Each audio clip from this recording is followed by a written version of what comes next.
नमस्कार दोस्तों, आज के हमारे इस वीडियो में हम आपके लिए सफला एकादशी की व्रत कथा लेकर आए हैं। एक समय की बात है जब महाराज युधिष्ठिर भगवान श्री कृष्ण से अत्यंत महत्वपूर्ण प्रश्न पूछते हैं। हे जनार्दन, पौष मास के कृष्ण पक्ष में कौन सी एकादशी आती है और किस प्रकार इसका पालन करना चाहिए? कृपया इस बारे में मुझे बताएं। युधिष्ठिर महाराज की बात सुनकर भगवान केशव बोले, हे धर्मराज, पौष मास के कृष्ण पक्ष में आने वाली एकादशी का नाम सफला एकादशी है। इस एकादशी के दिन भक्तों को भगवान नारायण के विग्रह की पूजा अर्चना करनी चाहिए। मैं आपको सफला एकादशी की पौराणिक कथा सुनाता हूँ, ध्यान पूर्वक सुनिए।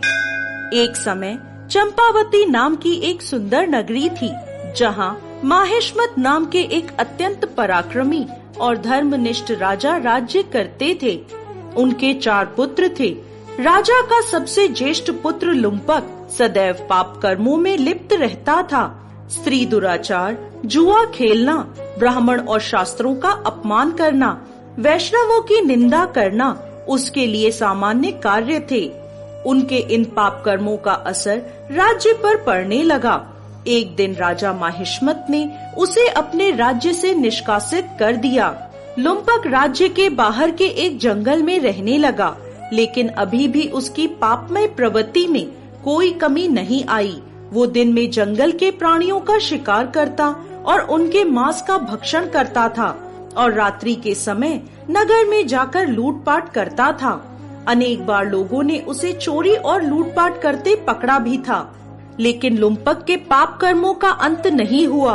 वो जंगल में एक अति प्राचीन विशाल भगवान श्री हरि के प्रिय पीपल के पेड़ के नीचे रहता था। इस प्रकार काफी समय बीत गया। आखिरकार उसके जीवन के परिवर्तन का समय आ ही गया।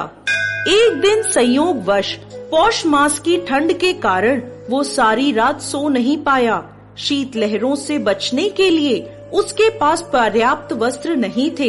पौष कृष्ण पक्ष की दशमी के दिन वो सारी रात जागता रहा। ठंड की वजह से उसका शरीर शिथिल हो गया और वह मूर्छित हो गया। अगले दिन एकादशी के मध्याह्न के सूर्य की गर्मी पाकर उसकी मूर्छा दूर हुई। गिरता पड़ता वो भोजन की तलाश में निकला। पशुओं को मारने में असमर्थ था, अतः पेड़ के नीचे गिरे हुए फल उठाकर वो वापस उसी पीपल के वृक्ष के नीचे आ गया। उस समय तक सूर्यास्त हो चुका था। इस असहाय स्थिति में अपने पूर्व जन्म के कर्मों के कारण उसने भगवान नारायण को याद किया और कहने लगा, हे प्रभु, मेरी क्या स्थिति हो गई है।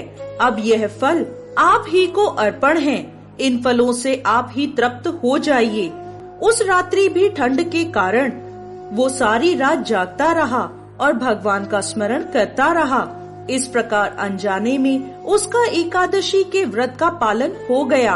अनजाने में की गई इस तपस्या से भगवान प्रसन्न हो गए। अगले दिन सूर्योदय होते ही एक सफेद तेजस्वी घोड़ा लुम्पक के पास आकर खड़ा हो गया। उसी क्षण एक आकाशवाणी हुई, हे वत्स, ये घोड़ा तुम्हारे लिए आया है। भगवान नारायण की असीम कृपा और सफला एकादशी का नियम पूर्वक पालन करने के कारण तुम्हारे समस्त पाप नष्ट हो गए हैं। अब तुम इस घोड़े पर सवार होकर अपने पिता के पास अपने नगर में वापस चले जाओ। तुम्हारा राज्य तुम्हें वापस मिल जाएगा।